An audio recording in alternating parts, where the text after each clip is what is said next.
just thank you all for joining us. Just so you're aware, we are recording the call. It will be sent out to everyone later on this afternoon. So hopefully you should all get that through. This is our second club webinar now. So we did a couple of them yesterday, but it's a second round of webinars since the last one we did in April. In terms of a bit of housekeeping for you, as you've all done already, keep your mics on mute for me if you can, please, unless you have any questions. And we're going to keep the videos off for the time being. The call, as I said, is being recorded, so we'll be sending that out later on. In terms of questions, could I suggest using the chat function? If you want to ask any questions, just post them on the chat and we'll pick them up at various points throughout the call. There's also the raise hand feature, which you should see in the middle of your screen. If you click that, it'll just put your hand up and we'll know you want to ask a question, and then at that point we'll be able to bring you in and you can unmute your microphone. Just bear with me, I'm just going to admit one more into the call. So slightly different makeup of the call. We've got a bit of an agenda which I'll run through in a minute, but we want the call to be an opportunity for discussion between clubs and for you to ask any questions you may have. So whereas before it was all done through the chat, if there are questions you want to ask, then feel free to raise your hand and we'll deal with them at the relevant points. So in terms of the agenda, I'm just going to run through a bit of an update shortly on where we are at the Cricket Foundation. Charlie's going to take you through the ECB's new campaign Together Through This Test. And then I'm going to briefly talk through the ECB guidelines on use of outdoor space. And then Mick will be doing a little bit of an update on funding and the success we've had in the county, a little bit of an update on safeguarding. And then we've got Jane on the call, who's going to just run through some of the great work the ACO have been doing recently in engaging their members. So I'll bring Jane in a little bit later on in the call. Okay. In terms of the DCF, where we're at the moment, last time we had the call, I think we'd got about 6 members of staff furloughed. We're now down to 3 of us working, so there's 9 members of staff have been furloughed, and I think we're trying to see that as a way of trying to protect people's jobs long term. So you know, it's a positive, the fact that we can do it, and it'll ensure that people have got a job to come back to hopefully when this is all over, and create some sustainability for the business long term. Myself, Mick and Charlie are obviously still actively working and trying to support clubs. Also Mick and Charlie, they're spending time ringing around clubs and trying to provide that ongoing support. Morning, Rob. Are you all right just to mute your microphone and turn your camera off for me, please, Rob? Thank you. Apologies for the issue with the link.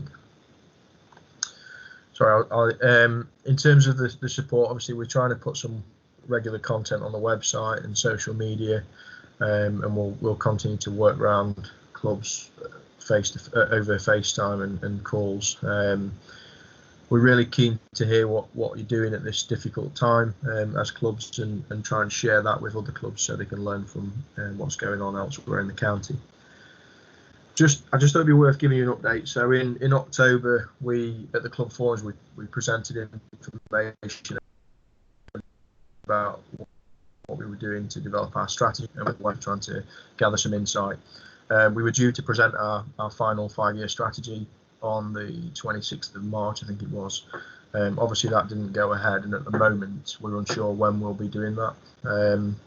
We're obviously having to review what's in the strategy now to ensure it's deliverable, but there's a bit of uncertainty at the moment from a Cricket Foundation point of view around our funding from the ECB. We had a 5-year commitment for funding. Obviously at the moment we don't know what that looks like going forward. We've got committed funding till the end of July at the moment, so hopefully mid-June we're due to hear what that looks like going forward. Again, just mentioning the social media, we're trying to be active on social media but not overdoing it with content. We're about to launch at the start of June our club feature per day. So we're going to basically feature a club every day of the month. I think we've had 41 clubs express an interest in that. So there's been a real good uptake. So yeah, just continue to follow us on there, and we'll post relevant content as and when we can. Okay, I'm going to just hand over to Charlie, who's going to talk you through this test. Charlie, do you want to just test your microphone? Can you hear me, mate? Yes. I'll just move the slides on. All yours. Thanks, mate. Good morning, all. Just going to run through the new campaign from ECB Together Through This Test. You've probably seen a lot about it on social media. It's designed to celebrate all that cricket's doing across the game to support the nation during the pandemic. It includes a short film narrated by Stephen Fry. You've probably seen that doing the rounds on social media. An online hub on the ECB website that brings together resources to support the game, to support clubs and the wider network. And it's designed to celebrate the hundreds of initiatives that the network are doing, amongst other things. So we've got the video feed to see. If you'd be able to play that, Rich. Cheers.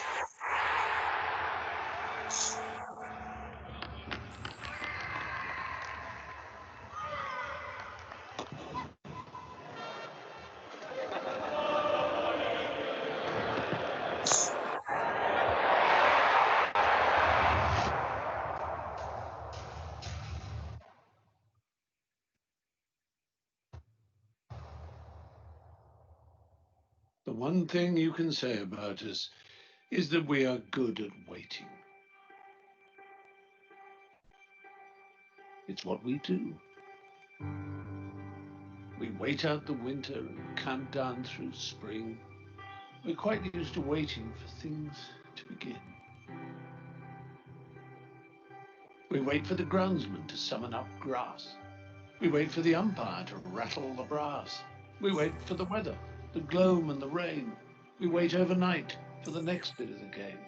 We wait our turn whilst cheering those in. We wait out the bowler with the devilish spin. We wait through a session when it's not our day. We wait through the years that don't go our way. Our parents waited, our grandparents and their parents too. We waited before, and we lost quite a few. We built this game, the country that queues. As waiting doesn't mean there's nothing to do. This isn't easy. We all miss cricket, but this is making a difference. Thank you for all you're doing. So we will wait, dig in, play straight, keep guard. Play for the team. Every run scored is hard. I'm going to be donating this shirt. We will win with some help on the end of the phone.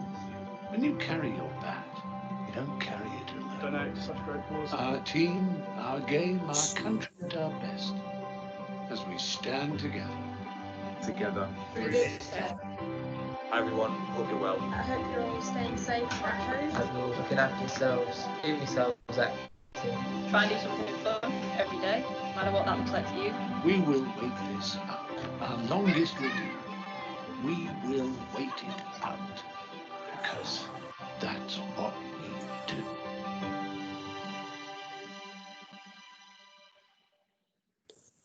Okay, thanks, Rich. I'm sure you'll agree, pretty powerful video. It was a poem sent to the ECB by a volunteer at a club, so they decided to use it as a sort of promote and launch the campaign.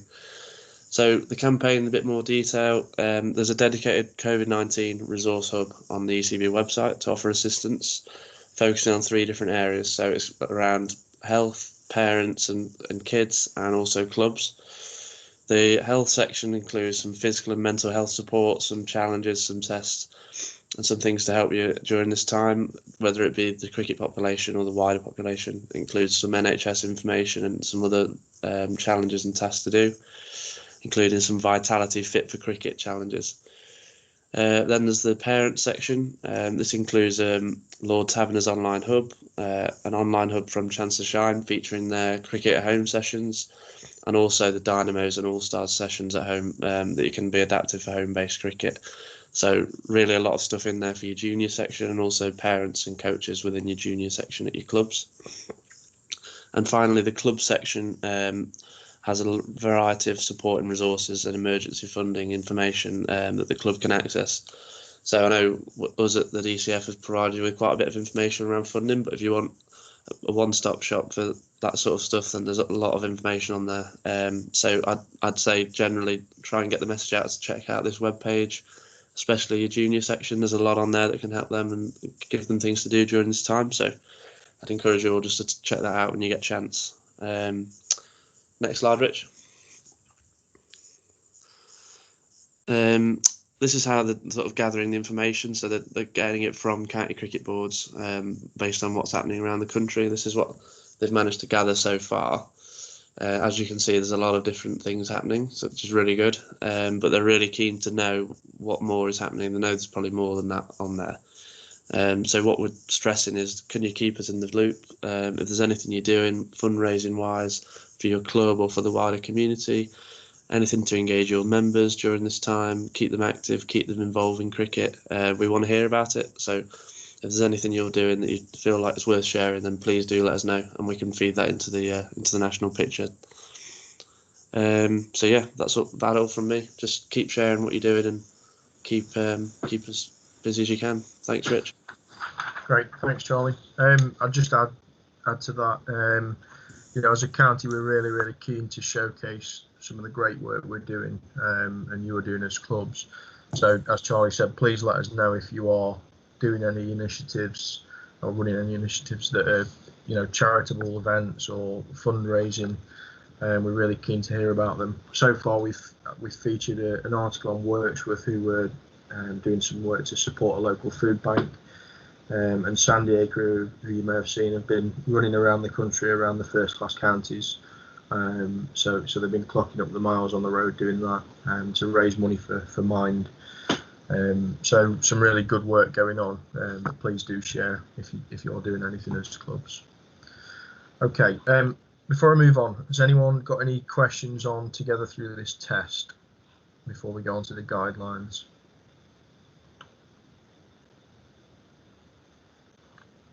No, okay. I'm just going to move on though. So the ECB guidelines on use of outdoor space was sent out, I think, a couple of weeks ago now. I'm not going to read through all the guidelines because hopefully you've all had them, and I know many of you are implementing them. But I guess it's just to reinforce that the guidelines were put together by the ECB in partnership with government and Sport England, alongside some medical guidance. So they've been put together really for everyone's safety and to ensure we remain safe as cricket clubs. What the guidelines do now, though, is allow people from the same household to train together at the club, either in the net facilities or on the outfield. But it also allows one person to train with another person from another household. So there is an opportunity there now for clubs to start to use their facilities through a booking system. Obviously, it's really important that we remain and continue with social distancing. So that is really important. And I know that many clubs are now starting to do that. We will have an opportunity shortly where clubs can share what they're doing, and hopefully other clubs can learn from that. The ECB and ourselves had many questions around the guidelines, but a lot of them were along the similar lines around the representative present during the book session. So what constituted that representative? Now, a lot of people, when they noticed the guidelines came out, thought they've got to have one person at the club all day, every day, and only one person can be the responsible appointed person by the club. The ECB have since provided further guidance to say that's not the case. So a club representative, as an example, could be a senior player who wants to book the nets or the outfield for their family to go and use for an hour on a certain day. Now, that person could be the appointed person responsible for managing the facility. The the key thing is that that person is fully up to date with the guidelines and the expectations within the guidelines and the procedures behind it. That they obviously understand the process if someone else turns up on the ground, so what they need to do around communicating with club members. But essentially they can be, so they can participate in the session and they can be that responsible person for that time slot. And then effectively the next group could come in, and that an adult within that group could be the responsible person for the next booking. So it should hopefully just make things a little bit easier in terms of managing that process. The other thing that came out was that coaches can now run one-to-one coaching. So, you know, a coach can set up in the nets and run one-to-ones throughout a day, and that coach can be the appointed person by the club to manage the facility. That coach can also obviously work with multiple players throughout the day, obviously with a time in between to clean down and sanitize the area. One other thing is when clubs are operating, you know, they still need to be compliant with health and safety requirements, and there should be first aid equipment available. So even if the club isn't open, an example, some clubs have been leaving a first aid kit outside the pavilion in a container or on the bench or whatever, so it's accessible for whoever's running the booking. So hopefully that just helps clear up a few things around the guidelines and makes it a little bit easier for you to operate if you aren't already doing so. Before I just take any questions on it, I thought it'd be worth just sharing an example. So the letter, this is a letter that Quorn Cricket Club sent to their members, and it's, you know, it's fairly straightforward. It just summarises the guidelines and the restrictions in place, and then it identifies what the booking system is. And in Quorn's case, it's a fairly straightforward booking process. It's a contact Steve Hollis, who's the groundsman. They're operating 2 slots a week between 11 and 4. And Steve will take the bookings. Steve's the person that will open the gates each day, and then he'll close the gates each day, so there's no contact with anyone else. So a fairly straightforward process. We're aware from the calls over the last couple of days, quite a lot of clubs are using booking apps, so calendar apps to do that. And we plan to share, after the calls today, we plan to share a list of all the different apps that the clubs are using. Duffield, I believe, are using a bit of software that links to Play Cricket, so that any member could go onto their Play Cricket website and book a slot, and it gives them all the policy and everything with it. So there's some good examples out there, and we'll try and share them with you later on. What I'd like to ask now is if any clubs on the call are operating their facilities, their outdoor space, could you just put in the chat that you are, so which club it is and that you're up and running. So I'll ask you to do that, and then if there are any clubs now that want to raise their hand and talk us through what you're doing as clubs, that might help other people on the call, that'd be helpful. So I'll open the floor really to them that want to share what they're doing now.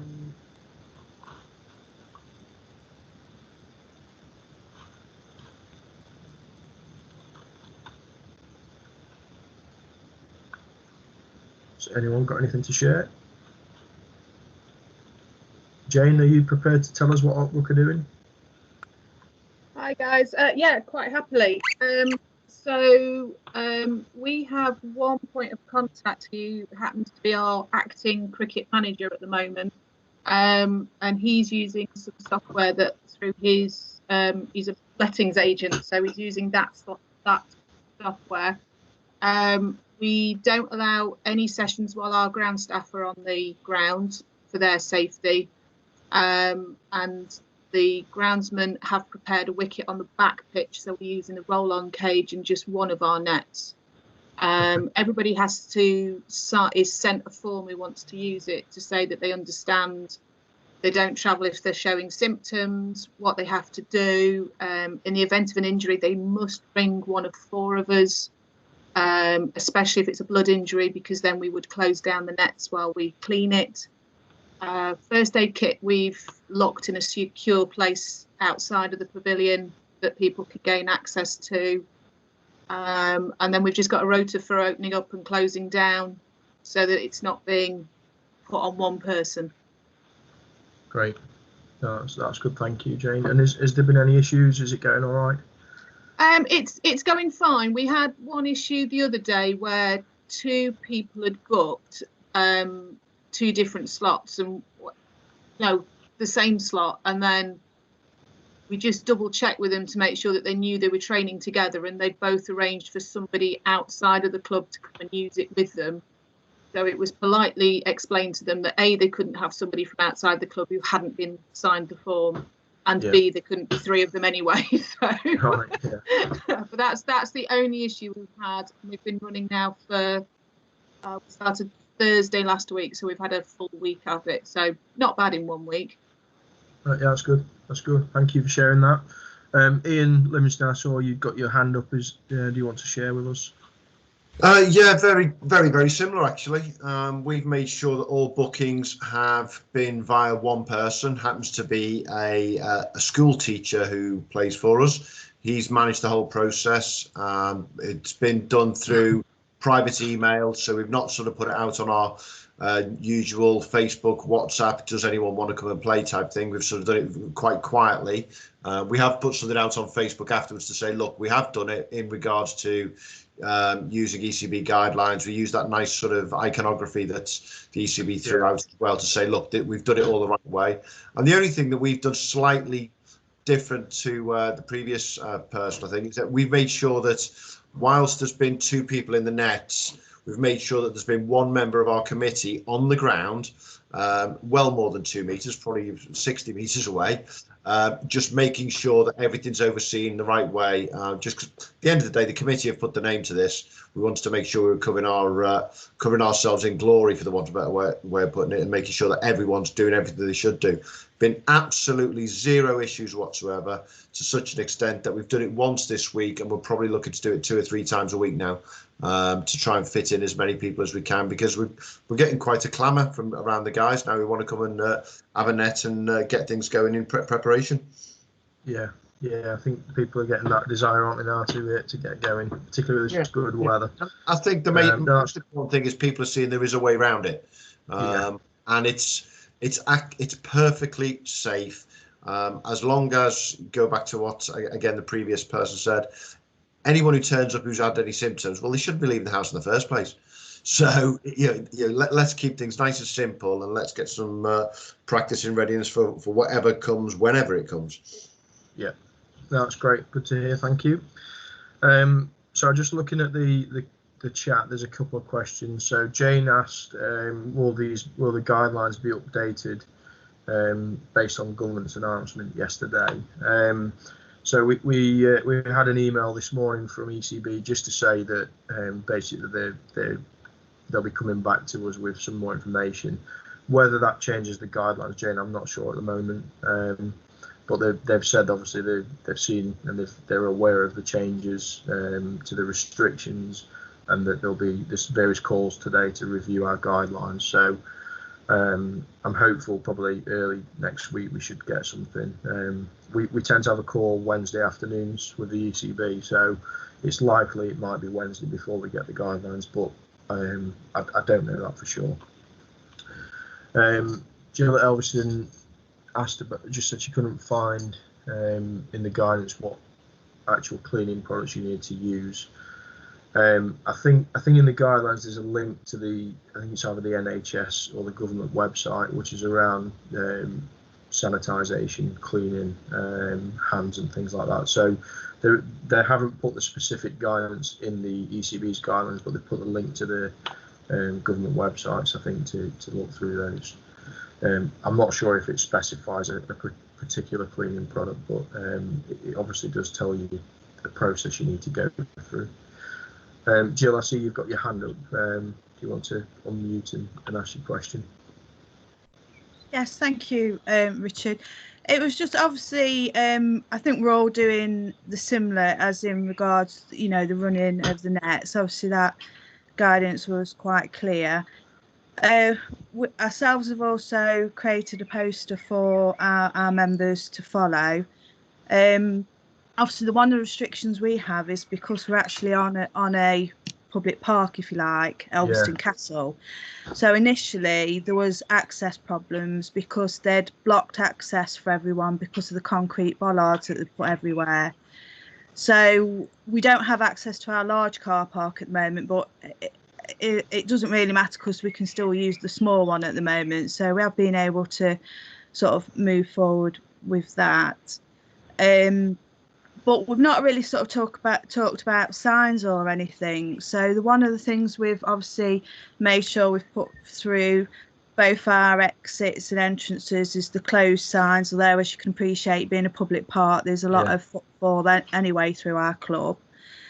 And also how to wash your hands, how to sanitize your hands. Obviously there is a toilet facility that is open, and we've tried to put as much cleaning products out as we feel is appropriate along with the instructions.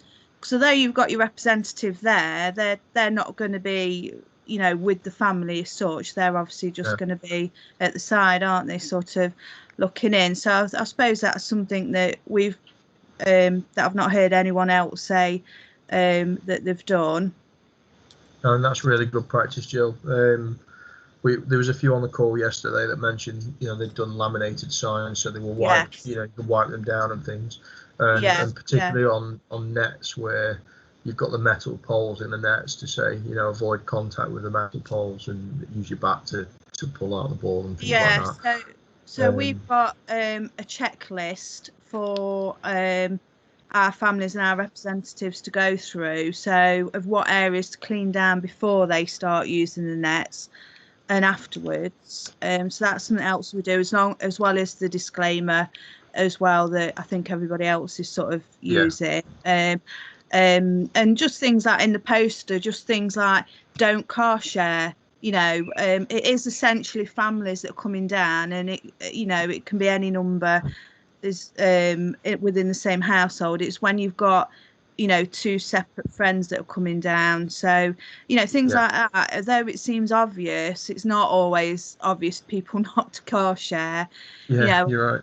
And if you have got symptoms, we've sort of put links onto the websites, and just don't come. It's not. When I think Boris first spoke, we had quite a flurry of people that just decided they were going to come down to the ground. And then we sort of said, no, look, we've got to establish what's happening. So it has then sort of tailed off a little bit, and it's sort of been steady, really. At the moment, it's manageable because a lot of our we've decided it's a committee member that needs to be there. A lot of the committee members are working from home or furloughed at the moment, so it is quite manageable. But it's nice just to see people at the ground, and it is starting to sort of get some momentum now. And other things that we're doing, it's pulling people in, so it's just nice to see it. Great, thank you very much for that. That's good. Can I just ask those that mentioned they're using booking systems, or if anyone else on the call that's not spoken yet are using an app or a bit of software, could you just put it in the chat? Because what we're trying to do is just collate all of the different apps and things that people are using, so we can share that with other clubs. So if you wouldn't mind just dropping it into the chat, that'd be helpful. I'm just checking to see if there's any more questions. No, I think unless anyone else has got any more questions, then I'm going to move it on. I'll just give it a couple of seconds to see if anyone else has got anything to ask.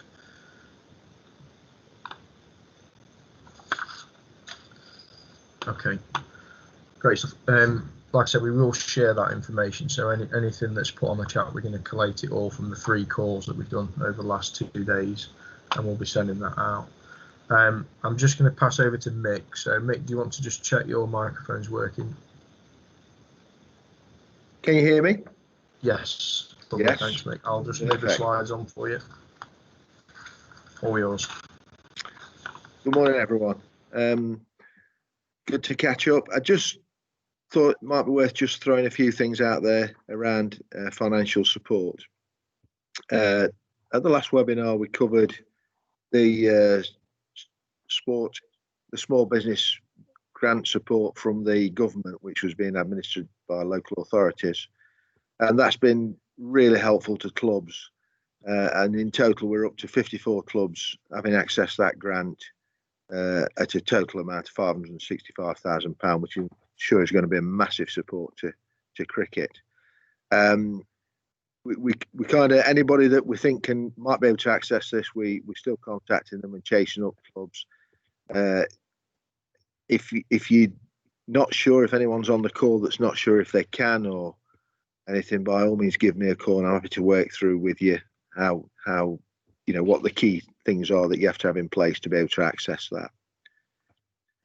Around Sport England Emergency Fund, we've done pretty well at that with 37 clubs and counting that have accessed support, totaling 133,000, and we've got other clubs that have got applications that are waiting answers. This fund, just so everyone's aware, it has been paused for the time being. We're not quite sure if it'll come back. We think it may do. They were absolutely flooded with applications, and so I think they got to a point where they weren't able to stick to the level of time. They hadn't got the time to deal with them all, so they've just paused it for the time being. Hopefully, it will come back. I'm sure the amount of interest in it gives a clear message that this is vital for clubs to get them in a decent position moving forward. So please keep your eye on that one. In terms of local authority discretionary grants fund, this is something that's just literally come up within the past week or so, and is aimed to support small and micro businesses that weren't eligible for the small business grant fund that we referred to at the start of the slide. So I'll be sending some information out around that. So if you're a club that wasn't able to access the small business support grant for whatever reason, there may be an opportunity to link into this discretionary fund, which has been given to local authorities. And I'll be happy to catch up with anyone around that to have a discussion if you feel that would help you. So Derbyshire County Council Community Leadership Scheme, I'm sure there'll be one or two clubs that have linked into this in the past. So this is available through your local county councillor, providing small grants around community organisations. Each councillor gets an allocation each year, and historically it's been something around £3,500. Now, my understanding is that this has been increased to support around coronavirus, so there's an opportunity. I know some clubs are already linked into this, and it's worth talking to your local councillor, finding out who they are if you don't already know. There could be an opportunity to get some support, particularly when we look at returning to cricket. Now, this tends to be a relatively small amount, so it might be £500, £1,000, but could be really helpful to us, just mitigating against the costs that everybody's had to fork out and trying to get us into a decent place when we come back to cricket. And then the last one, which is an interesting one, Sport England have working with crowdfunder and have put another £1 million into providing funds for clubs that are in specific projects. So through a crowdfunding project, they will match fund up to £10,000. So there's an awareness that there's quite a lot of projects in cricket that clubs have. It might be net projects, little improvements that clubs are looking at, that probably a lot of them haven't gone ahead because of the situation we're in. So what they're encouraging sports clubs to do is, can you have a look at trying to raise some money through a crowdfunding, and they will match fund up to £10,000. So it could be another opportunity. The website link is there, certainly worth having a look at. And then the last thing that I'd just like to mention around funding, please keep your eye on the Active Derbyshire website. for any changes and new opportunities that come up. I'm sure there'll be one or two more. You can link into a newsletter that they produce, which gets information out very, very quickly. If there's any questions, just please feel free to put them on the chat or raise your hands and we'll bring them in as we go along. Richard, do you want to just move on to the next slide? And so I just thought it'd be worth an update around safeguarding. I'm sure that people will be aware that there have been some changes around that. So when we went into lockdown, the standard practice of a club representative raising a DBS and signing off through a meeting was no longer allowed. So there's a small limited number of people currently able to deal with DBS applications. Now, if anyone's got people at your club that needs a DBS and you want to catch up, quite happy to do them, myself or Richard. You can just email the details or just get them to email me and I'll advise them what to do. At the moment, this has to be signing off has to be done over a video link, so it's Zoom or something like Microsoft Teams, but we're quite able to do them. And the second element is around welfare officer training. We were in the middle of our training program when the lockdown came, so there are quite a few people that weren't able to complete the courses that they needed to. And what the ECB are doing, they're offering an online alternative that will be valid for 1 year to ensure that people have got the relevant training. And the ECB will be working directly with clubs and club welfare officers, so they've picked up who we've got in the training program or through their list of welfare officers, and they will be contacting people that are out of training.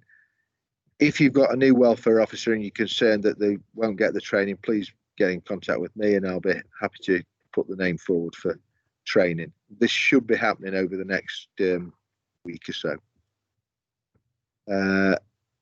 And that's it as regards safeguarding. The one other thing that I'd wanted to mention is more around groundsmanship. I'm very conscious that we've gone from sort of, I think it was probably the wettest autumn that we've ever had and winter for many, many years to sort of being in drought conditions at the minute. And I was talking to Steve Hollis, who's our pitch support advisor in Derbyshire, and he's got some concerns about how dry pitches might get. He is happy to talk if you've got any problems on your grounds. Steve is happy to talk with your groundsmen, your ground staff, or anyone from the club and provide some support in that area. So if you do need that additional support, please get in contact with myself and I'll pass Steve's number on. Jill, I can see you've got your hand up. If you want to, I was just about to ask for Steve's contact details. Right. Would you prefer we email yourself first, or are you able to give them out today? Yeah, I don't think he's got a problem with giving them out. The problem might be me just having it just to hand, but I'll make sure you get those details. Yes. Mick, what I'll do is I'll add them on the slide when we send them out. So on the context page at the end, I'll just put his details at the end. Yeah. Okay. So that's me done, Richard. Unless there are any questions or anything comes up on the chat. No, so okay. Okay, thanks for that, Mick. We are going to have a bit of a Q&A in a moment or two. So if you've got any questions, then probably save them for that point now. Jane, the next slides are ACO. So I'll just put them on the screen. Are you happy to unmute and just talk through? I am indeed.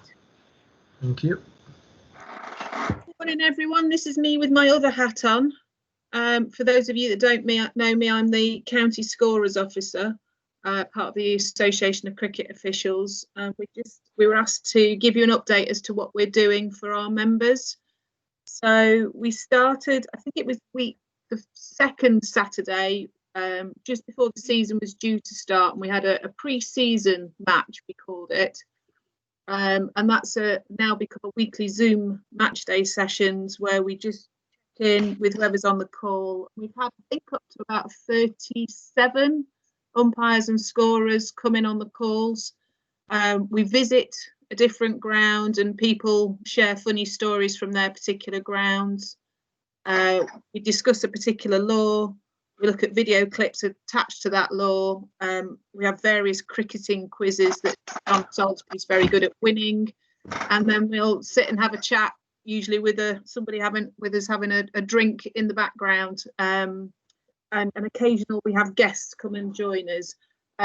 That's a great way of just checking up on our members, because we're conscious that as an organisation, the majority of our members are in the at-risk group and are having to shield at home, so aren't getting an awful lot of physical or contact with people. So that's been very useful for them. In terms of engaging outside of the organisation, we've run some regular scorers tutorials using Zoom. So I've been running PCS Pro. It's an hour long, Sunday afternoons and Sunday mornings and Wednesday afternoons. And that's because it's Zoom, that's not Derbyshire specific. I've had people as far afield from Norfolk, and I've even had one gentleman from Bermuda who's been joining us for the last few weeks. So that's been interesting, listening to what's been going on in Bermuda with lockdown.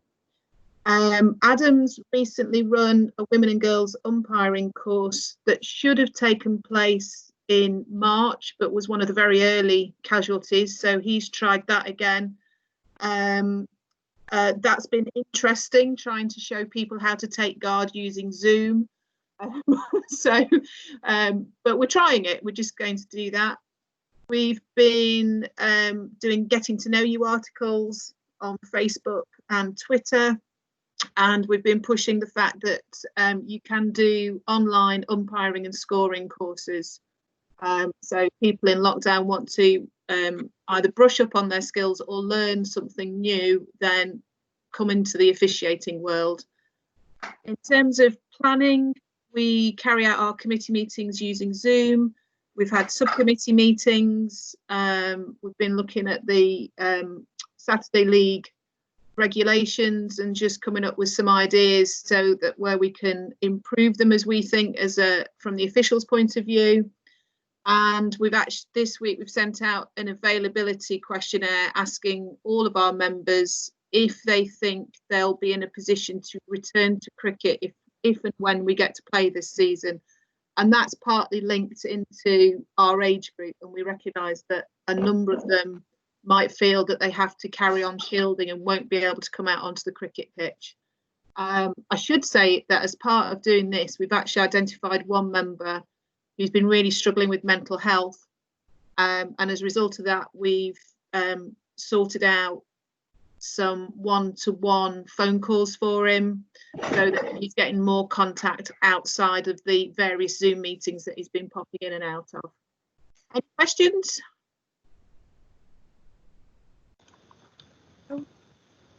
Thanks for that, Jane. Jill, go on. Hands up. Sorry, Jane. You mentioned Facebook.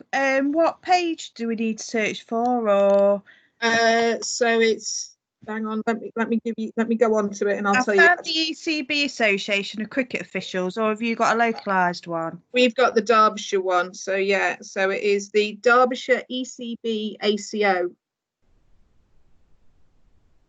Right, thank you. Okay. We should say that the scoring certainly the scoring courses on Zoom, that's not just for our members, that's for absolutely anybody. And I'm about to trial Zoom on the Play Cricket app to see if I can train people to use that using Zoom. So if anybody wants to be a guinea pig and join me, please let me know. Great, thanks, Jane. Mick, I see you've got your hand up. Yeah, all I was going to say that I've linked in to some of the stuff that the ACO is doing. I think it's a really great example of keeping in touch with your members and what they're doing in various ways. And I know from talking to umpires and scorers that they really value that opportunity to do that. And it's I know clubs are doing things, so if you're not doing enough of that, or you could do more of it to keep in touch with your old members as a club, then I'd sort of encourage you to do so. I think the only downside, Jane, is that I think you're going to get under a lot of pressure to keep all this going through the winter when we've finished the end of the cricket season. I'm sure that you will. Yeah, can I have a month off, please? We might let you. No, I think it's fantastic what you're doing. What I would say is, if there's any clubs that have scorers or umpires within your clubs that aren't engaging in some of the work they're doing, then I'd recommend it. Again, if Jane's happy, we'll put her details and we'll put Adam's details on the slides when we send them out. Yeah. And I'm sure they'd be happy for you to make contact with them. Absolutely. So thanks for that, Jane. Okay. Thank you very much. Okay, I've got one more slide and then we've got a short Q&A. So just really, again, it's just a bit of a plea really to you as clubs to continue to share what you're doing with us. We've got the 3 forms still live on the website, so if you've got any questions and issues you want to raise, then feel free to fill in the form, and that comes through to the 3 of us that are still working. We've got the fundraising and member engagement ideas, so that's the one that links together through this test. So if you have got any fundraising initiatives you're doing at the moment, please let us know about them so we can filter them into the ECB.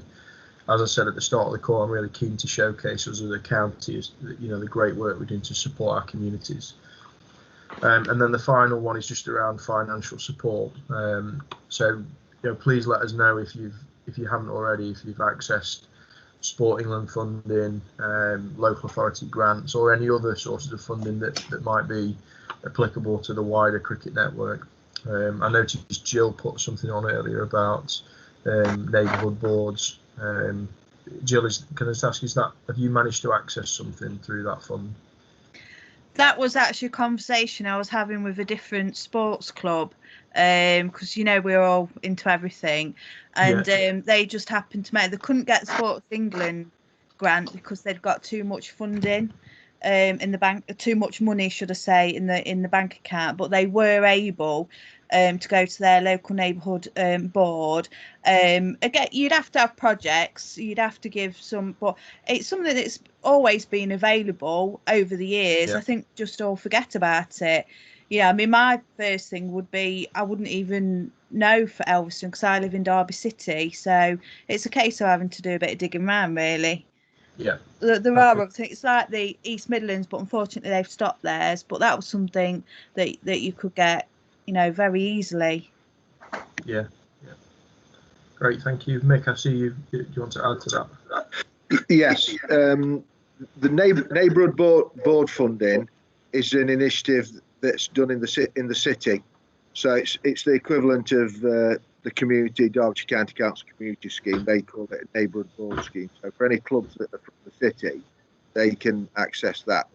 And I think that's for your local councillors, or they have these little groups that share bits out. So clubs like Spondon, I think Rosehill and clubs like that can link into that. But it's all worth following.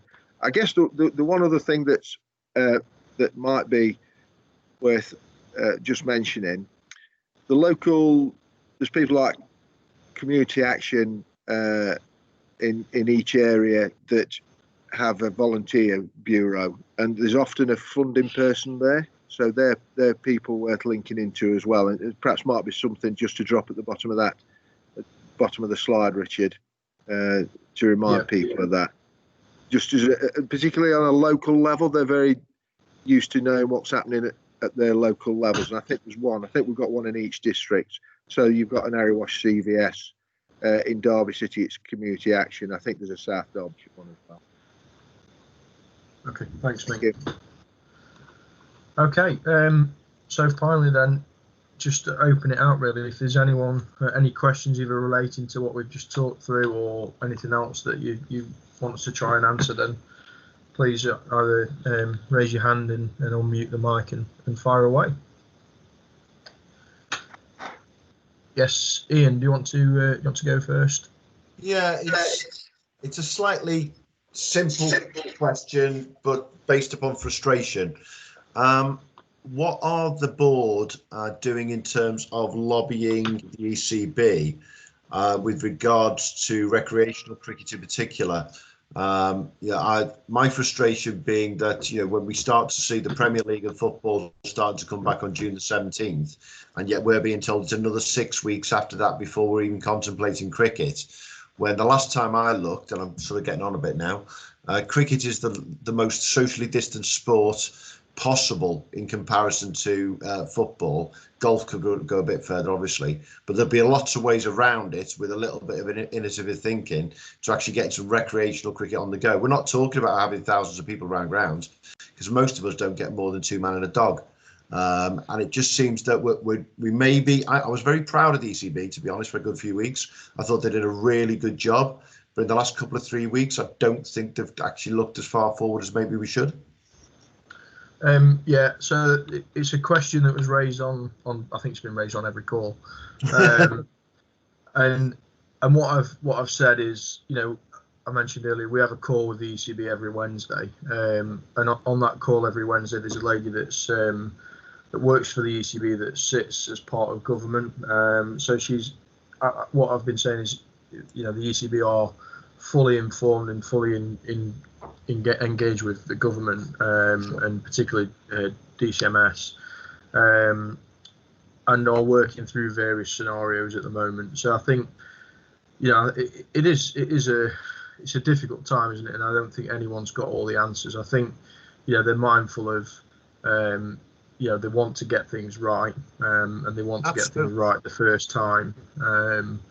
So I think that there's a lot of stuff going on. There's no real detail at the moment as to what it might look like, but I have every confidence in the ECB that they're working away in the background to ensure that when government say it's right time for cricket to return, we'll be ready. I know Dave Fearn's on the call from the league, and we've been having a conversation every week with Dave and Bob James from the Premier League, and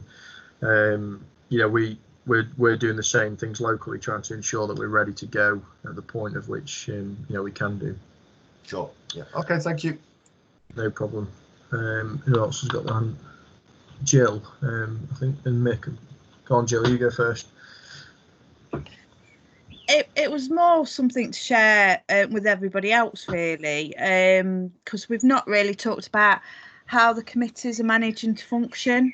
Is it just one person that's sort of doing everything, or are we actually managing to engage everyone? But something I'm really proud of is the fact that we've had our first virtual meeting at Elveston. So following on from your first webinar that you did using Microsoft Teams, I thought, well, why not? Yeah. Why can't we give it a go?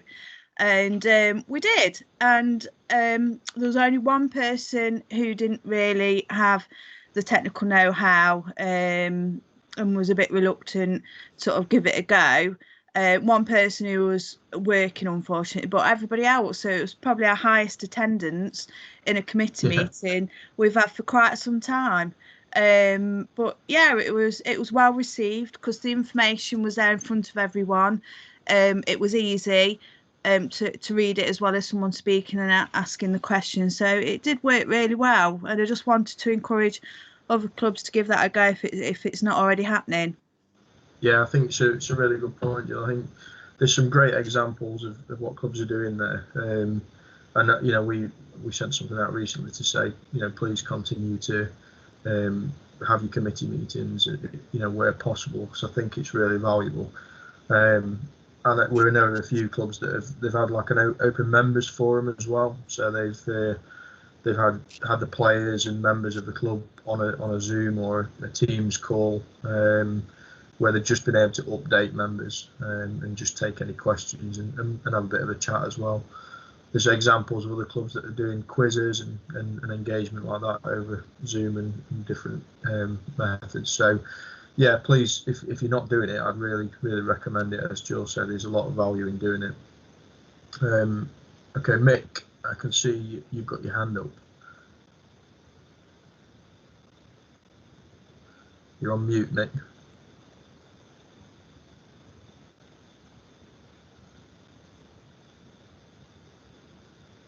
Nick? No, obviously nothing. Has anyone else got anything to add or ask any questions before we move on? Yes, please. Yeah, go on, Jane. It's sort of one for other clubs, and I'm not sure if you guys can help us or not, but with the opening of outdoor markets, has anybody else thought about car boot sales? Good question. I'll open that up to anyone else that's on the call. It's not something we've discussed as yet. I've noticed not a sports club, but Wellington have a very large car boot that they've advertised, and I think it's caused quite a lot of negative comments because car boots actually are quite busy and quite rammed. Yeah. So I don't know. I think the first thing socially for us would probably be more like an outdoor pop-up bar or something like that, really, for members only. Yeah. Right. Yeah. I think that was something mentioned yesterday. Langley Mill said they were planning ahead to the point of when beer gardens open, as to, you know, Dan Lacey made the point that, you know, cricket clubs have got probably the biggest beer gardens going, really, if you use the whole outfield. Now, obviously, at the moment, we haven't got any guidelines on that, so you know, please don't go and do anything until we're in a position to be able to do that. But you know, it's worth considering for the point at which we can do that. It's interesting to find out a bit more about that, Woody. You know, looking at the, in my personal opinion, the idiots at beaches, and the fact that there are takeaway beer and, you know, takeaway drinks being served. And, you know, as Dan said, yeah, we do have the biggest beer garden, and if we could do a pop-up bar, it would certainly help the finances of a lot of clubs. Yeah, I'll make a note, Jane, just as one that we can take up. We can feed into the ECB just to see if they've got any guidance on that. Yeah. Richard. Go on. Oh, it's Rob Ellen. Just a question on the ECB guidelines. Yeah. I know we're hopefully we're not that far away from a resumption of cricket, and the guidelines on nets I thought were really useful when they came out, because what it allowed you to do as a committee was to literally go through them and say, what areas are we meeting, what have we got to do to do that. So those guidelines were really good, and if you could encourage them to do the same again, that would be very helpful, I think, for all clubs, really. Yeah, I think I mentioned it yesterday on the call that I'm pretty confident that, you know, when things move to you know, lifting certain restrictions, I'm pretty sure they'll reissue new guidelines, and at the point of which, when we return to cricket, I'm sure there'll be further guidelines around that. Well, I think probably all clubs are thinking how they would, you know, how they're going to do it now when we do restart. Yeah, you know, it's almost like a checklist, wasn't it, to work through, which I thought was good. Yeah. Great, thank you. Woody, I agree with Rob. I think the only issue is, and it was the feedback that we got from a lot of members, was that the Lawn Tennis Association got their guidelines out the day before tennis was allowed to resume. Whereas the ECB, it was after we'd been allowed to resume. So it would be nice to have got the guidelines ahead of the date, rather than after.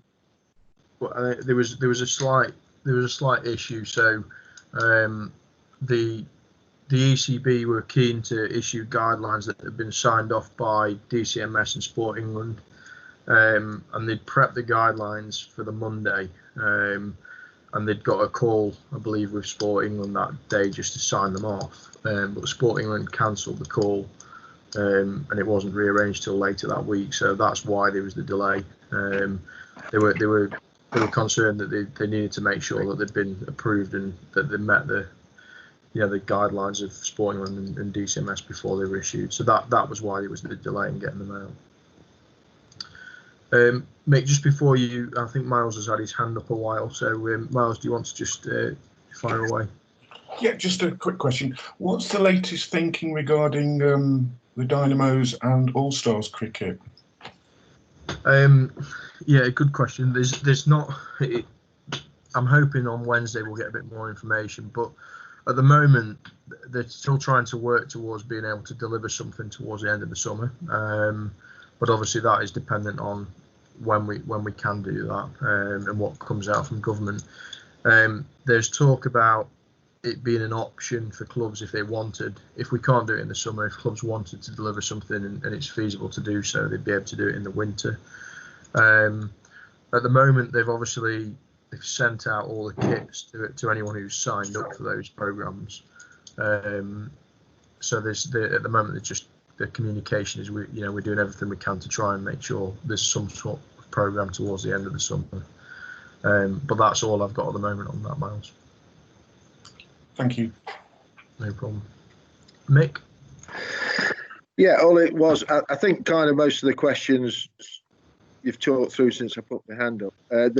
I know of one or two clubs that are looking at car boots as a slightly different way to raise some funding that they don't normally do. Although, I think I agree, they do tend to get quite busy, but I think there might be a time and a place to get involved in those. But the other things, I guess, is to reiterate, and I see Dave's put a couple of comments on the chat as well, that there is a lot of work going on in the background, and I think a lot of people do share. You sometimes don't feel as though you're informed as you might be, but there is a lot of stuff going on in the background, literally all the time. It's just every day, each and every day, and we'll share that as we go along. Thanks, Mick. Just before I close out the call, has anyone got any other questions that they'd like to raise?